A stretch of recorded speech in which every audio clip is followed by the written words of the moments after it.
Namaste mayam crypto mining da mayam bu amuk hana taramok chari mayam channel su han be yeng bi boy ta ti like subscribe share do san biramo matung tab da amuk hana video na ubthagat pagi mateng wani tamak ta ko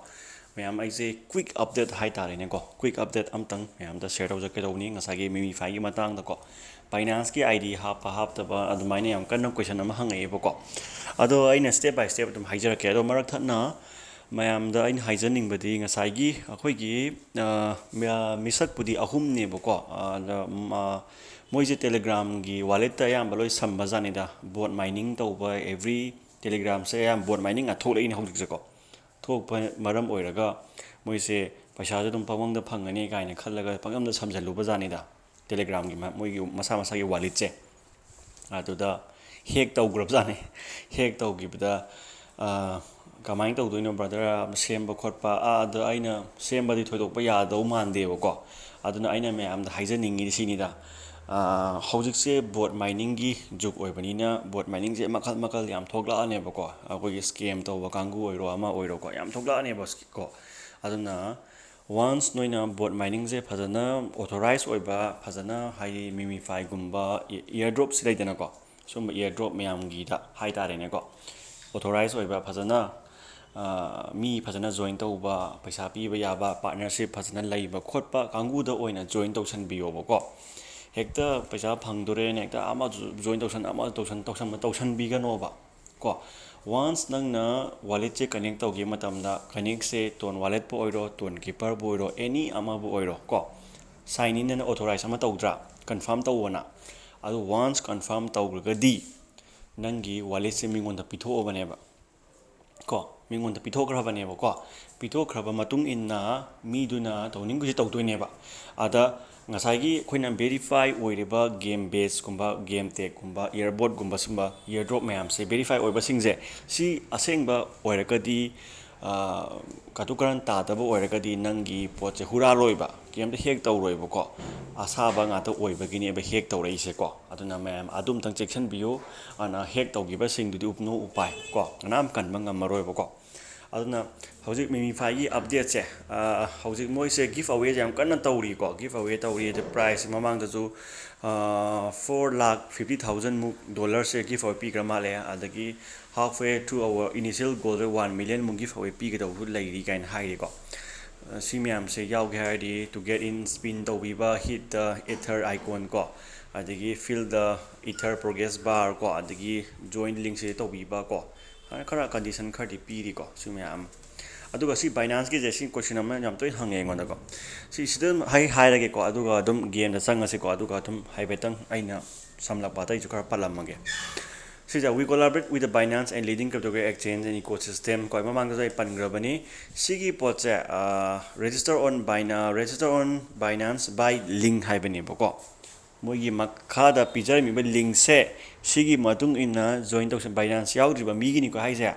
Binance join tausan driba Binance KYC verify tawdriba sing kangu gi sigi link sida join tawragadi mogi exclusive oiba reward haitare ne mogi oijaba ko Memefi gi oijaba adu phangni haibi wa ne ba ko akhoi noi haujik hana gi Binance account leiriba kangu se si yaroi ba ko yengs ko example ama tum ajiki ulake ko sanga ga adum sanga ulage ba ko adum khangani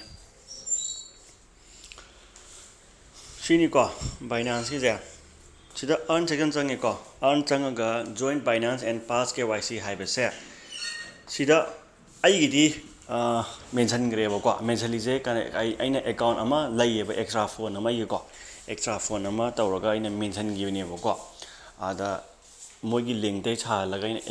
mention gi bani hai tare ne ko reward to phangai da mang to ko aina ado noina adugi photo phangingadi noina phone extra gumba leita di or nangi or brother sister or noi khangna chana ba wife girlfriend boyfriend gi leita di ko moigi saraga moigi link te saraga mention ba yai aduna tragadi mention ba yauro kana roi ba ko kemta ahong ba lai roi ba ko adum reject chat kane ba si poche ma lai re ko adugi OKX adi connect to biro nu ko OKX se ko India da chandre ko atai tai thodo ka su leite ko sini simyam se moina verify to ga da sumaina khara met piba adagi sigi OKX ki adagi daily tron donation tawbiba khopiba ko sikatani kudu kusu thoto ba leite ko aduga update ama chang ju makhata na pijara mage ko Update to Silerco. Although there were delays due to the external factors such as ecosystem alignment, the Memefi listing is now scheduled on for 30 October. The team is working to ensure an optimal launch with no backup plan or alternative. Moi ngasai punjanba Bybit ki OKX ki adagi Blum ki kari kara myam tawdo adugi matung inna theng bane ba moi theng isa ko atsan tasemagiri na launch tawba yaramne ba ko adu su leire ko adagi ama su de pire magi current pre-sale price si ayamba moi na pi 0.0025 ni ko per Memefi token haibni ko. Reports show that over 80% of pre-sale token have already been sold. 80% gi mogi pre-sale ta loina sold to loina sit kre haibani pot ko indicate robot investing in early investor are motivated ko adu budi mamang de jo tom clicker da so early investor kangu or the early pre-sale kangu ke khudong chawa yam phangi dena ko anmaina dum phangni ko pire discount rate adu gain token listed to what you are pire ko adagi mu listing date now Memefi token has officially confirmed the token listing date set for November 15 haibani ba poise ai mamang da hai duni October last week natraga November first week haiwani ado ai sije mogi officially announcement makin natri haijabe wani ba ko officially announcement mak natte ba se moigi officially announcement oita de Memefi gi community da thagalakane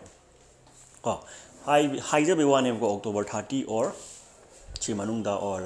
November 15 si ha ma first week of November se dum launch tawni haibe wani adu Blum ga dum thangna launch tawni ba sidi ko Blum ga partnership lairibani god ka mkhda na partnership laini hairibani moina ko ana thangna dum launch tawrakane ba ko ai wakhal de ko adu maine laiye ana Memefi gi je sini hojik phaugi poche Memefi gi thodok ka su ahin ba laite ko Memefi gi je sini aduna sigi de earn section gi do si to bi hara ka noi phone extra phone ama tawraka atopa KYC or mi atobam tawtare dana adu matungina ID hapo aduga dum sigi eligible criteria se adum fulfill oibane ba ko aduna tragadi oiba ngamoi adu Memefi gi token je ngasai price to 0.00 ahung gi matung da lai dana ko poto admai lakani ko adu pre-sale ju 0.00 bau lakani aduga moidi yam kana di effective wang do mande marak sarakte mai laine ba ko Memefi gi ja ana naksal am mari laibani na kari ahung ba laige do yeng tare da nadra ade me am phare video jam sangani do sinjarge yam like share tausan biramo ko ado khoi telegram channel da ju animak ju join tausan biramo ko ma'am thank you and good night.